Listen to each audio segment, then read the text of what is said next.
Hər bir valideyn övladının məktəbdə verilən tapşırıqları edib etmədiyini, dərslərdə necə iştirak etdiyini bilmək istəyir. Müəllimlər isə dərs vaxtını daha səmərəli keçirmək arzusundadır. Yeni tətbiq edilən rəqəmsal məktəb platforması sayəsində hər iki ehtiyacı eyni anda qarşılamaq mümkündür. Bəs yeni sistem tədrisin keyfiyyətini necə inkişaf etdirəcək? Rəqəmsal məktəb platforması müəllim, şagird və valideyn münasibətlərinə necə təsir göstərir? Hər bir insanın həyatının əhəmiyyətli parçalarından biri onun aldığı təhsildir və bugün Azərbaycanda təhsil və tədrisin inkişafı üçün bir sıra addımlar atılır. Onlardan biri də məktəblərdə tətbiq edilən rəqəmsal məktəb platformasıdır. Gəlin görək bu platforma özündən nəyi ehtiva edir? İnformatika müəllimi Miranə Məmmədova artıq bir neçə aydır dərslərində rəqəmsal məktəb platformasından istifadə edir. Deyir, bu platforma hesabına vaxt itkisi olmur. Bu zamanı isə daha səmərəli dəyərləndirərək şagirdlərinə həsr edir.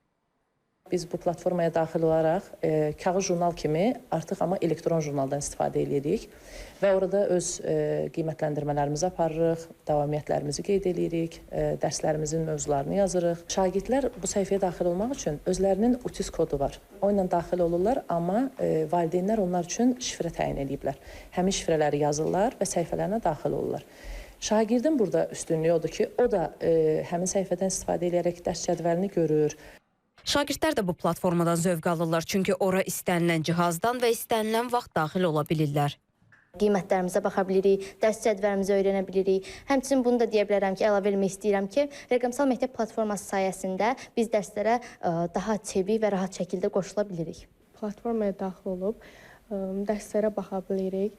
Hal-hazırda məsələn, bugün keçilən dərsimiz mövzumuz budur kimyadan və yaxud da ki, bugün dərslərdən keçmiş mövzuları itirmişiksə, girib baxa bilirik. Orada videolar şəklində izahlar təqdim olunub.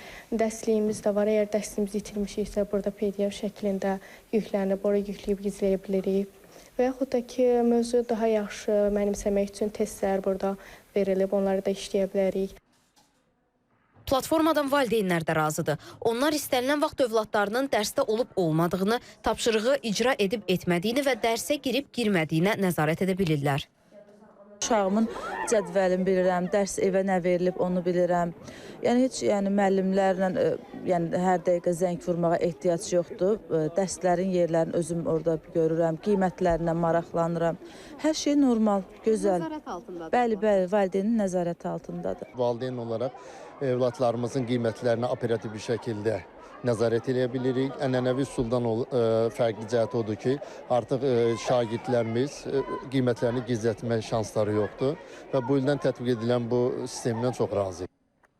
Platforma cari ilin fevralından paytaxtda yerləşən bəzi təhsil müəssisələrində pilot layihə kimi tətbiq olunur. Uğurlu olacağı təqdirdə sentyabrdan əhatə dairəsi genişləndiriləcək. Rəqəmsal məktəb platforması imkan verir ki, valideyn birbaşa tədris prosesinin bir hissəsinə çevrilsin və bildiyiniz kimi platforma üzərində həm sorğuda iştirak etmək şansı var valideynin, həm də birbaşa təhsil müəssisəsinin rəhbərliyi ilə əlaqə qurmaq, kommunikasiya qurmaq vasitəsi vardır və bu imkan verir ki, valideynin şagirdin təhsilində, inkişafında, tədrisində rolu olsun və öz fikrini bildirsin. Bu istiqamətdə tədrisdə şagirdin nəticələrini müvafiq olaraq analizinə və təhlilinə şərait yaratmış olur. Beləliklə, rəqəmsal məktəb platforması şagird, valideyn, müəllim və direktorlar arasında əlaqəni daha rahat etmək üçün hazırlanıb. Səbinə Şükürova, Arif Həsənov, İTV Xəbər.